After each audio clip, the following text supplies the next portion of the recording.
Il ne faut pas seulement le voir pour le boire. Déguster correctement du champagne, cela passe par un éveil de tous les sens.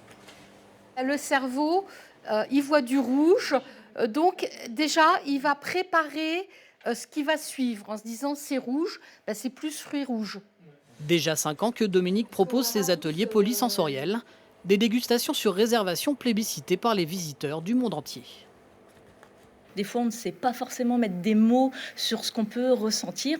Donc ça, c'est quand même, le côté pédagogique, en fait, est très important. Je pense que les personnes vont déguster, autrement, leur champagne parce que bon, ils vont penser un petit peu à tout ce qu'on a fait.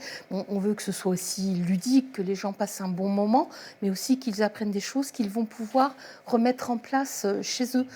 Comme dans l'ensemble de la région Champagne, les viticulteurs du sud de l'Aisne l'ont compris. Il faut trouver le petit truc en plus pour plaire aux touristes. Dans son caveau, Eric a aménagé un parcours découverte qui attire 3000 visiteurs chaque année. En fait, le plus compliqué, c'est d'avoir les idées. Et d'avoir les idées, en fait, les idées aussi viennent des commerçants locaux. Il faut savoir s'inspirer, il faut savoir aussi être à l'écoute. Et 2 fois par semaine, il se transforme également en guide touristique. On est sur la partie de la vallée de la Marne qui est la plus étroite, avec des coteaux qui sont très pentus. Une balade en van qui met à l'honneur la région et le métier de viticulteur.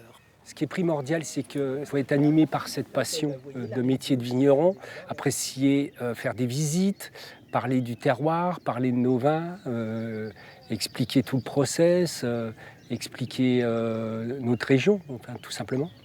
Le no-tourisme est en vogue, un véritable atout selon ses promoteurs. C'est une thématique touristique qui est en plein devenir puisqu'elle est au truchement de différents marchés qui sont très demandés par les visiteurs.